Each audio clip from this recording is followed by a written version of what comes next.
last May, the Queensland Minister for Sport and Tourism, Sterling Hinchcliffe, in response to a motion from Robbie Katter, which lost, a motion that said women's and girls' sports should be for women and girls, astounding that it lost.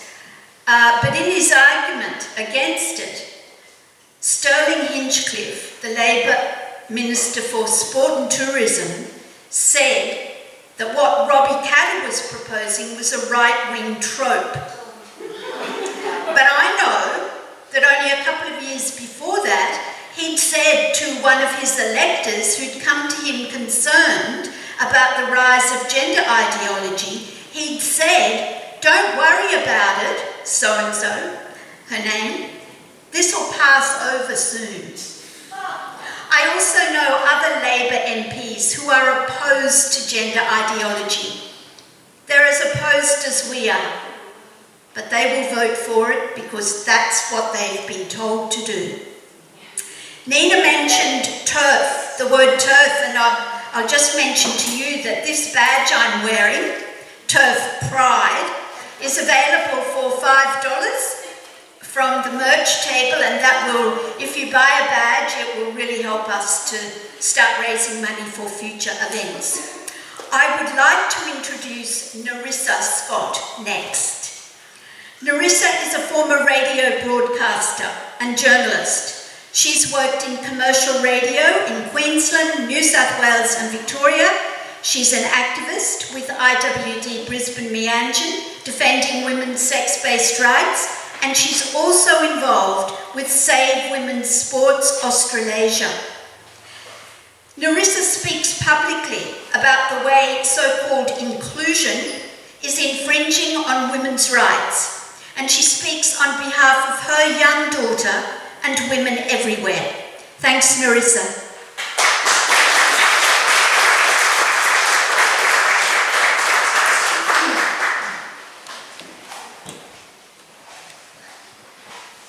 Thank you for being here, good women, and thank you, Anna, for inviting me to speak. I became involved with Save Women's Sports Australasia in 2020, and I've been attending activist rallies with IWD Brisbane Meanjin since then. And the first talk I came to, arranged by Anna here in Brisbane, I was pregnant with my daughter, and that's one of the reasons that I refused to remain silent on this matter, my baby daughter and her right to single-sex spaces.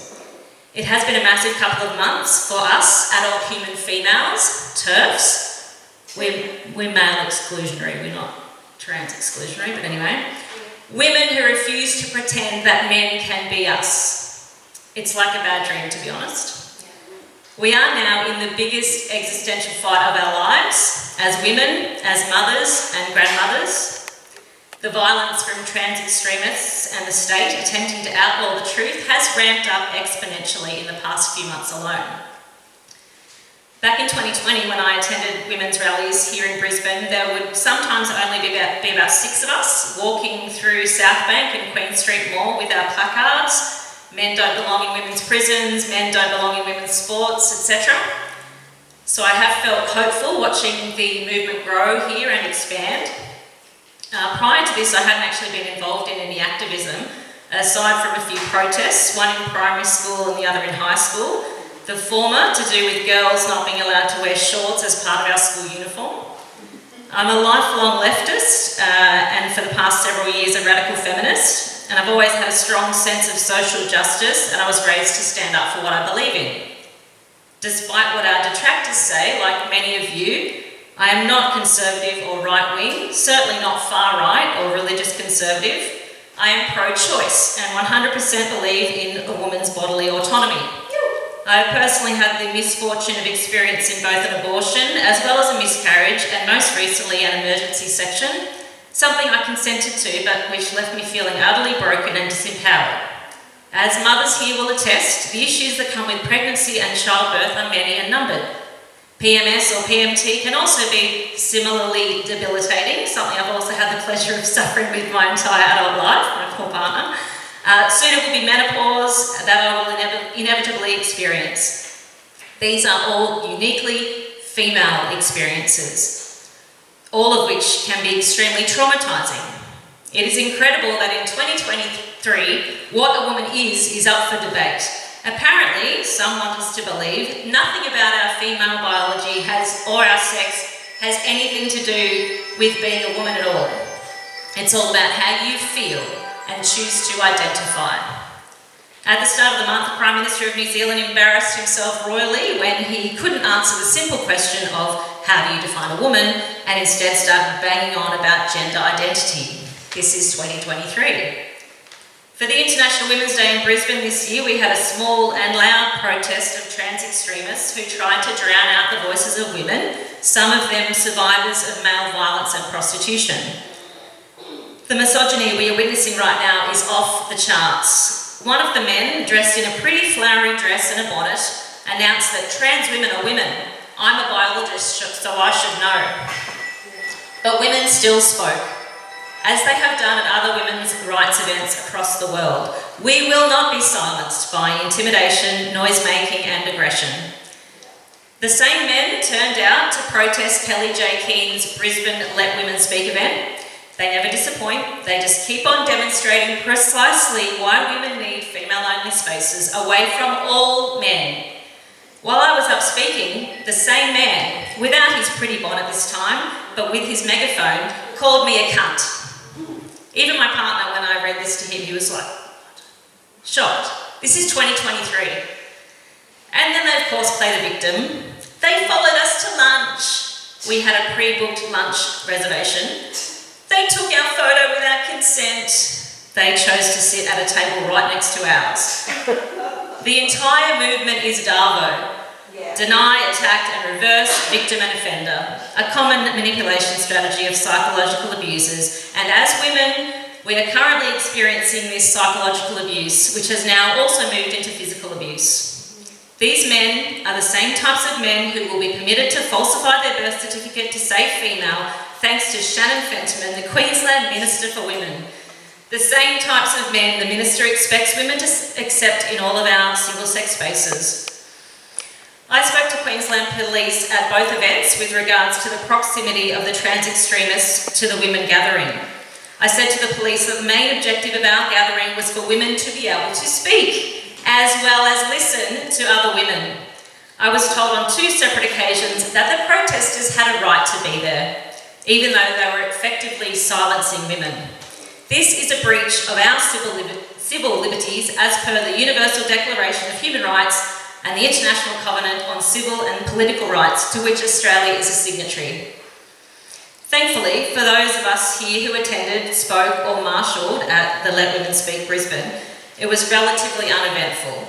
For we then all watched in horror and disbelief as lies were told about women following Let Women Speak in Melbourne, the anti-trans Nazi by association narrative peddled out by the media and politicians alike, the violence and assaults committed against women with impunity in Hobart and then in Auckland, the Wellington event cancelled as the New Zealand Police could not guarantee the safety of the women who were there to speak and listen to women. Liberal MP Moira Deeming suspended from the party and gagged for attending a women's rights rally. This is 2023.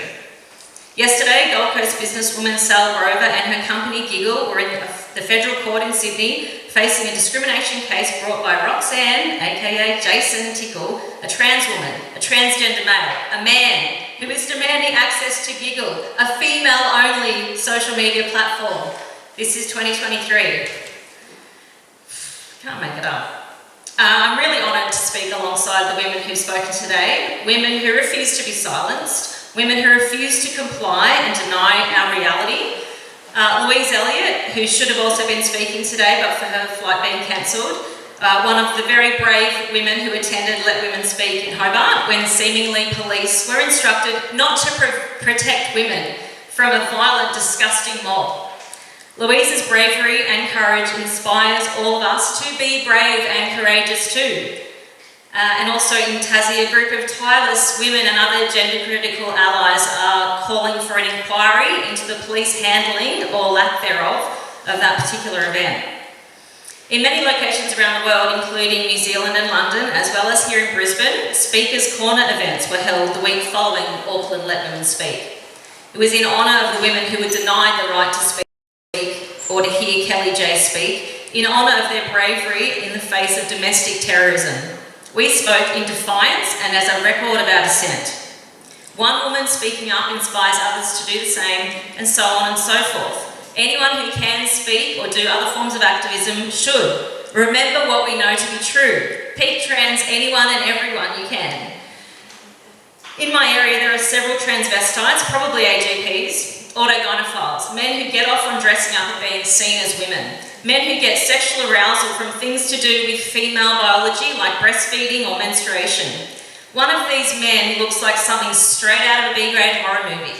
His little midriff tops, tight skinny jeans, little handbag, terrifying makeup. It makes me so angry because I know he can just say the word trans and gain access to any and all spaces that are meant for little girls like my daughter. Not only that, if he announces he's a woman, then apparently he is, and we're all supposed to affirm and accept this nonsense. I have no issue with gender non-conformity. I'm all for people wearing whatever they feel comfortable in, within reason. However, a man donning a pink dress, sparkly earrings and heels is still a man in a pink dress, sparkly earrings and heels. Nothing about this man will ever make him a woman. Why are women being forced to participate in the sexual fetish of a delusional man? What happened to child safeguarding? Why are young girls and teenage girls being forced to share intimate spaces with adult males? Why is the comfort of some men more important than my own and that of my young daughter? No man will ever experience or hope to understand what it is really like to be a woman, because they are not female, and they never will be. The only criteria to be a girl or a woman is that you were first born a female. That's not biological essentialism, it's just a simple fact. A man can be feminine, a woman can be masculine. Every one of us has both feminine and masculine qualities. It is disgusting and ridiculous to imply that a simple self-declaration from a man identifying as a woman means that our experiences have anything at all in common. The whole notion of self-ID is so completely insane that it's nearly incomprehensible that it's even a thing. But the pushback is global and it is building with those bricks, and you and I here today, we are part of the resistance. But it won't be a quick win, unfortunately, and this comes as a rude shock to most of us, me included. Surely once I tell everyone what's happening and I email all the ministers, and if everyone reads Jennifer Bilek's article, Who Are the Rich White Men Institutionalising Transgender Ideology, then sanity will be restored. Right? Nah. We are here for the long haul, we've been here for the long haul, and at times it is utterly exhausting and heartbreaking. But we must maintain the rage and keep on fighting for the rights of women, girls, lesbians and homosexuals, and for the innocent children, the next generation being indoctrinated and harmed by this ideology. Now when it comes to sport, we have had a few good news stories recently. So at the end of March, World Athletics announced that trans women, so men, would not be permitted to compete in the women's category, with World Athletics President Sebastian Coe stating biology trumps identity, as it should. Coe also said, we can't have a generation of young girls thinking there is not a future for them in the sport, so we have a responsibility. Maintaining the primacy and the integrity of female competition is absolutely vital. Of course, mainstream media outlets reported a ban on trans women and used other obscuring language. But when you move past this, what bodies like World Athletics are doing is simply protecting the female category for female competitors, as was its original intention. There's an easy and obvious solution and way forward which should have always been clear, and that's a recognition of the male category as an open category.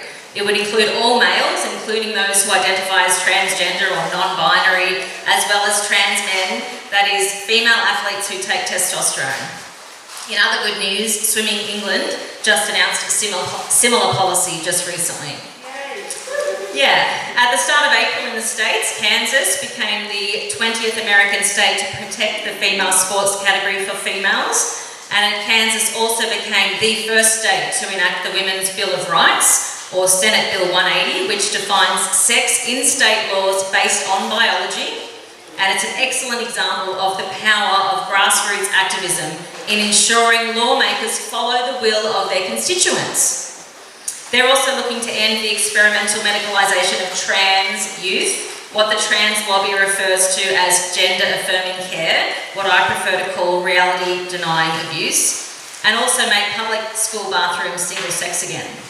Meantime, of course, US President Joe Biden, he's intent on destroying women's sport, and he's looking to bring in more federal legislation which will do just that.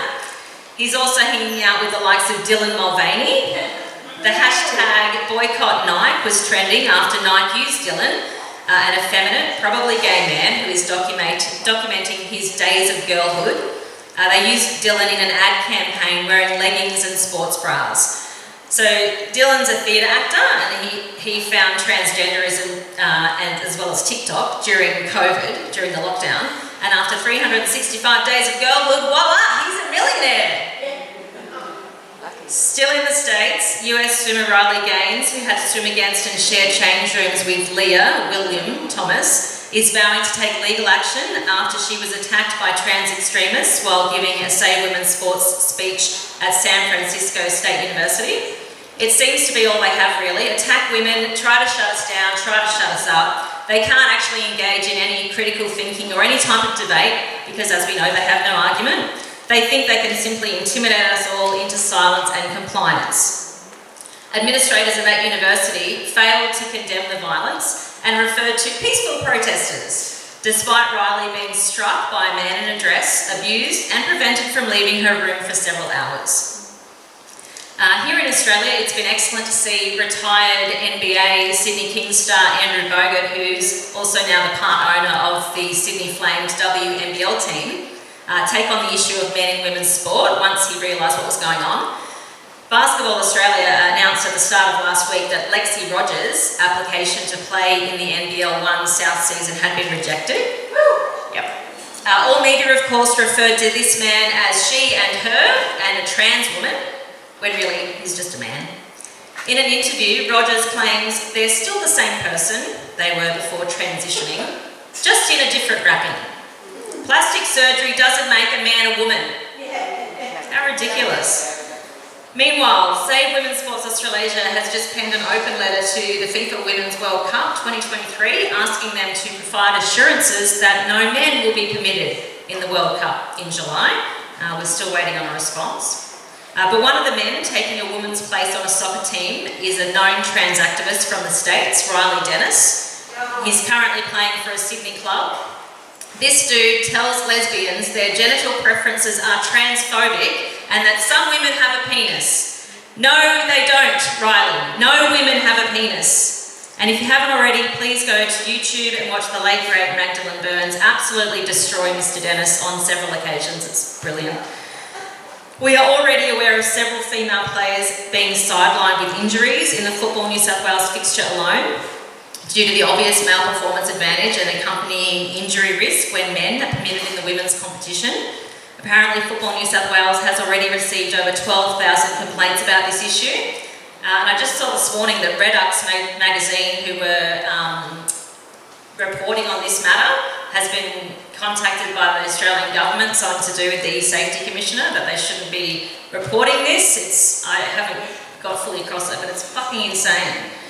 Both Football Australia and Basketball Australia back in 2020, they fell into line after Sport Australia and Pride in Sport released the new inclusion guidelines, prioritising gender identity above sex, ideology above biology. But as we all keep saying, identities don't play sport, bodies do. Sport must be categorised based on sex for fairness, safety, privacy and dignity for females. And we 100% support female athletes, current athletes, like swimmer Riley Gaines, skateboarder Taylor Silverman, shot putter Amelia Strickland, surfer Bethany Hamilton, and any other brave women who not only stand up and speak the truth, but put their sporting future on the line in the process. We absolutely condemn the violence and disgusting rhetoric directed at these women. So just like watching that awesome live stream of Let Women Speak in Belfast recently, I hope that coming together today to hear women speak gives each one of us here strength and hope. I hope it makes women angry as well as inspired. I hope spending time and sharing ideas and space with other women rejuvenates and re-energises us. We all need to recharge our batteries in any way we can to support one another and rally behind each each other so that we can keep on going.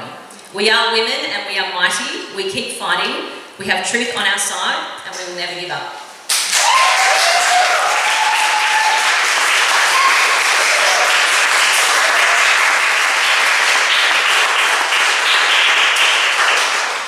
Thank you so much, Nerissa. I know many of us in this room have spent quite a bit of energy writing letters of complaint to the ABC, which is totally ideologically captured and keeps telling lies, and we're paying for it. Now, I think there's been one successful complaint letter. I think only one.